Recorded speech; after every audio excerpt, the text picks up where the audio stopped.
আসসালামু আলাইকুম ভাই। এই যে রাউটারে আমি লগ ইন করছি, এইভাবে লগ ইন করে নেবেন। আশা করি এইটা আপনি পারেন। লগ ইন করার পর এখানে দেখেন যে স্ট্যাটাস আছে, তারপর ওয়ান আছে।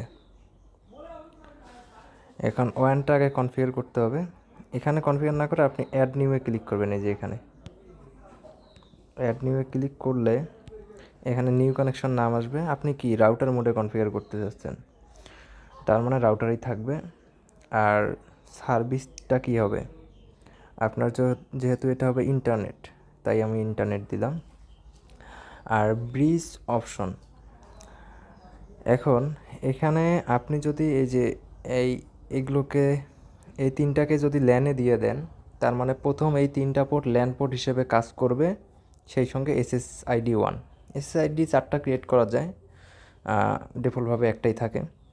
তার মানে আপনার তিনটা ল্যান পোর্ট আর একটা SSID, ওয়াইফাই সিগন্যাল আর ল্যান পোর্টগুলো হচ্ছে ল্যান হিসেবে কাজ করবে, নর্মাল রাউটারে যেভাবে ল্যান কাজ করে ওই রকম। আচ্ছা, একটা আমরা ফাঁকা রাখলাম, ওইটার কারণ আমি দেখাচ্ছি পরে, বা আপনি চাইলে সবগুলোই দিতে পারেন। আর এটা আমাদের হচ্ছে কি PPPoE, IPv4, ঠিক আছে। আমাদের ভিলেন মোড ট্যাগ করার প্রয়োজন নেই, যেহেতু আমাদের অটোমেটিক চলে যায় সব কিছু। এরপর হচ্ছে এখানে আপনাকে ইউজার নেম ধরেন আমি দিচ্ছি 8, পাসওয়ার্ড দিলাম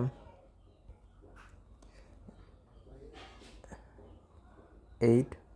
আপনার PPP আইডি পাসওয়ার্ড যেটা হবে ওইটা দিবেন। তারপরে ডায়াল মোড এটা অটোই রাখবেন, ডায়াল অন ডিমান্ড না দিয়ে অটোই রাখবেন। ব্রিজ হাইব্রিড মোড দরকার নাই। এতটুকুই করার পর আপনি যদি এটা অ্যাপ্লাই দেন, তাহলে এটা PPP কনফিগার হয়ে যাবে। অর্থাৎ এখন যদি আপনি স্ট্যাটাসে আসেন,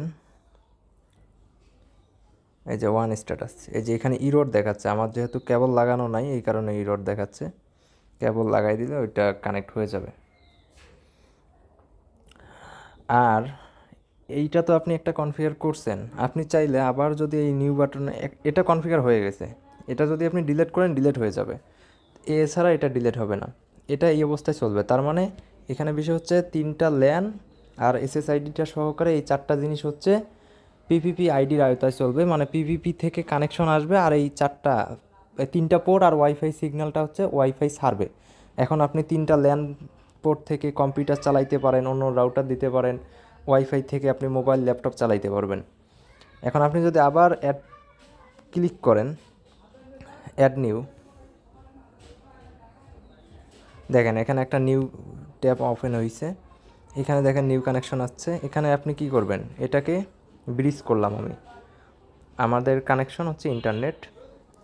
এখন আমি এই যে 4 নাম্বার পোর্টটাকে এখানে দিয়ে দিলাম, আর এটাকে আমরা হচ্ছে এই যে ট্রান্সপারেন্টেই রাখবো, ট্যাগ করার দরকার নেই। আর PPP ব্রিজ, তার মানে হবে কি, এইটা যদি আপনি আবার অ্যাপ্লাই করেন, এই যে 4 নাম্বার পোর্টটা, এই পোর্টটা থেকে এই পোর্টটাকে আপনি অনুর মতো ইউজ করতে পারবেন। যদি পূর্বের কনফিগারে আপনি হচ্ছে 2টা পোর্ট ল্যানে রাখতেন, তাহলে 3, 4 এখন আপনি হচ্ছে ওয়ান হিসেবে কনফিগার করতে পারতেন। মানে এই রাউটার থেকে তো PPP চলবে ওই যে প্রথম 3টা ল্যান পোর্ট এবং ওয়াইফাই থেকে, আবার বাড়তি যে একটা পোর্ট আছে ওই পোর্টটাকে আপনি যদি এই যে ব্রিজ কনফিগারে করে দেন, ব্রিজ মোডে ইন্টারনেট, তাহলে হবে কি যে এই পোর্টের মাধ্যমে আপনি অন্য কোনো রাউটারে আবার PPP আইডি দিতে পারবেন। এই হচ্ছে সুবিধা। এইভাবে করে দেখেন, না হলে আমাকে জানাবেন।